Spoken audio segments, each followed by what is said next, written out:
What I wanted to do was, I'm going to talk to you a little bit about the project we've run with Tesco's, but before that I just wanted to remind you what poetry was. I didn't know that the previous speaker was going to be reading that wonderful Mary Oliver poem, which I've read many times in shared reading. I only want to read the first 2 lines of this poem.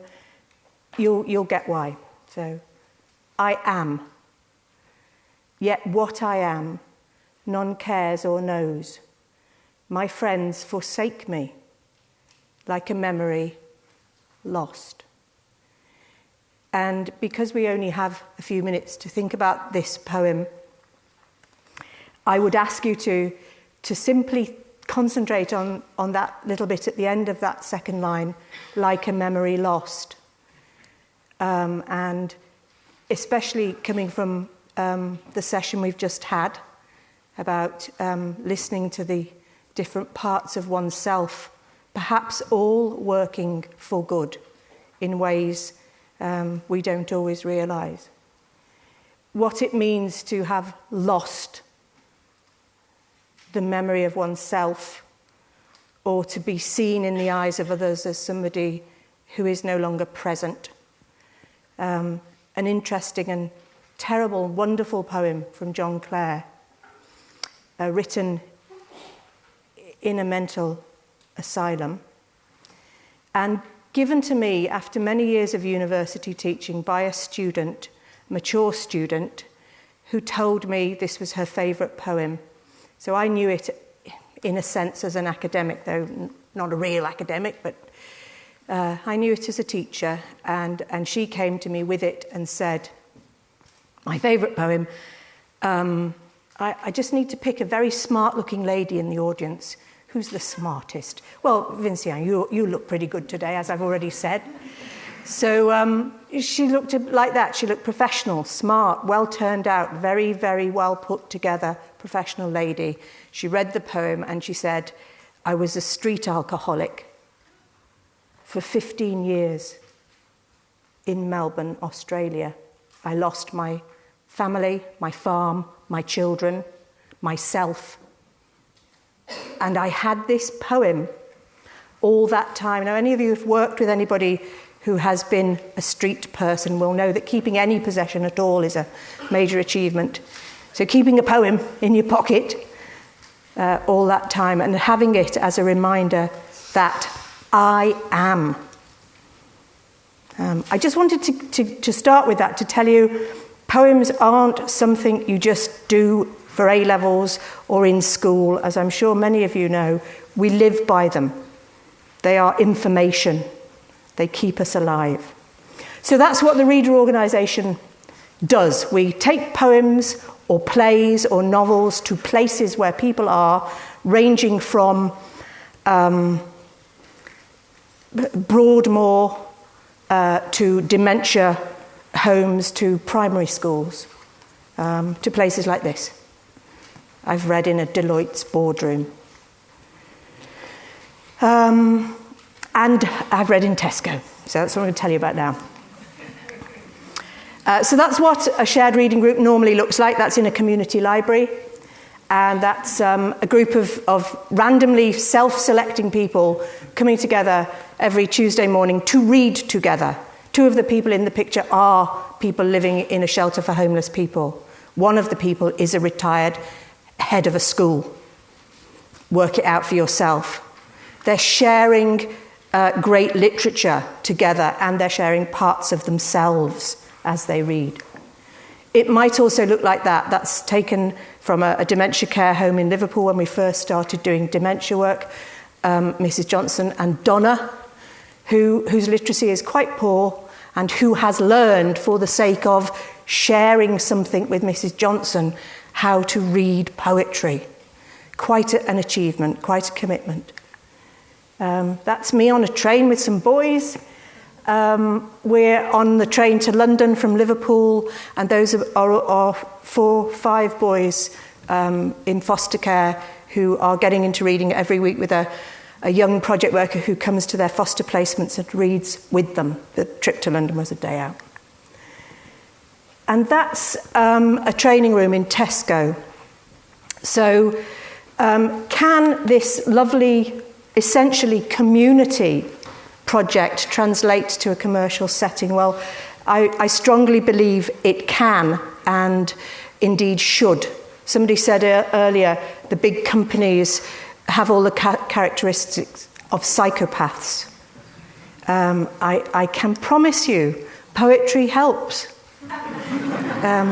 You think I'm joking, but we've been commissioned nationally by the National Personality Disorder Unit of the NHS. And we are working with people with very severe personality disorders, unfortunately not in as many boardrooms as in prisons. But I'm here today to say we're available, should you be in a boardroom. So we approached Tesco with this idea that the model, this shared reading, could be a good thing for them. And they commissioned us to devise a 2-year project which would train some of the people you see in the photograph to read aloud to others. So I don't know if many of you, Tesco's has been in public opprobrium for a while, but one of the things they do that isn't well known is that they have 300 community champions who get 18 hours a week to work with local communities. They're women on the whole who work on the tills, and that's a thing you can put yourself forward for. So these 300 champions, community champions, were chosen to be the people who would receive this shared reading training. And we trained 100 of them over a 2-year period. And most of those, mainly women, and most of them had never read a poem in their life. Indeed, hardly read. Might read The Sun or the Daily Mirror, might read a women's magazine. And we're talking about poetry like John Clare, like Shakespeare. So it's a big ask of people. It's as if you said to me, the Matterhorn. And I said, oh, could we try a walk?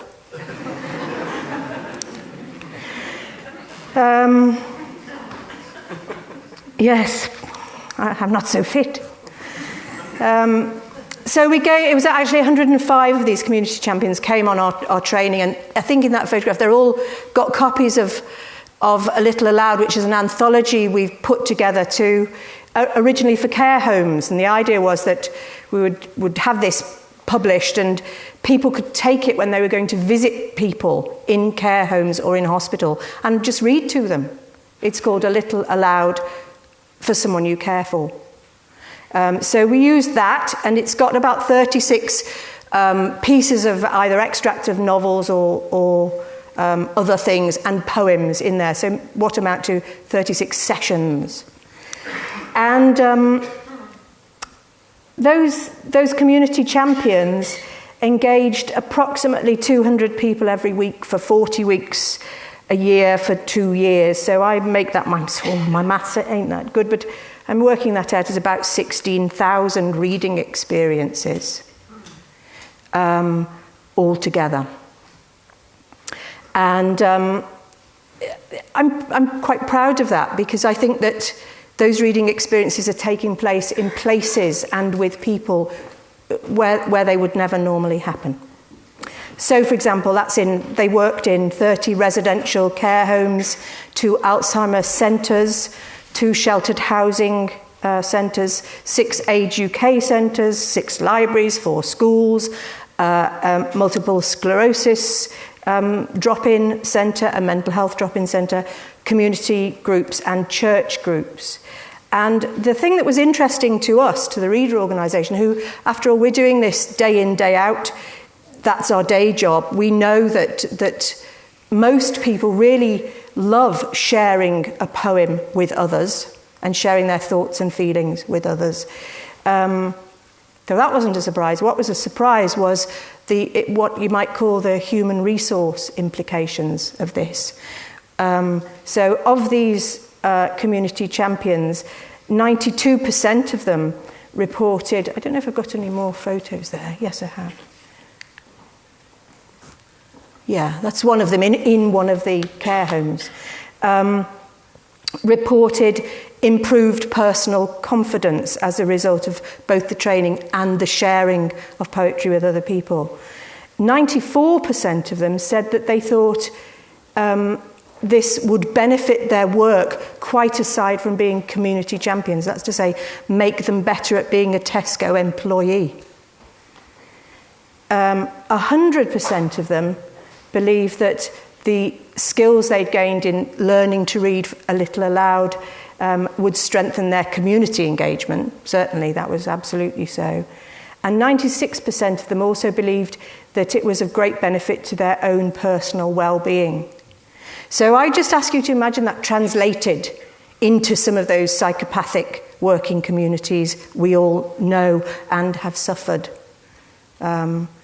And urge you to think about a very simple investment of an hour a week, 40 minutes maybe, 30.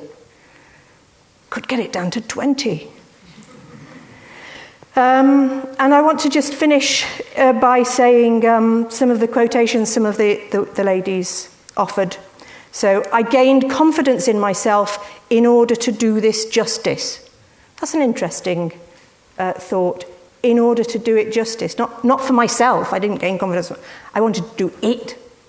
That you would give your attention to something outside yourself. The impact on my own well-being is overwhelmingly positive. To listen to stories, opinions, and memories from a group of people I wouldn't normally be in contact with opens my eyes and attitudes every time I do it. Another person says, this has helped me engage with part of the community I really struggled with personally, that's to say, old people in homes, and has made me feel more confident in what has been quite difficult, entering old people's homes. I've learned that this can mean so much to them, and it now means so much to me.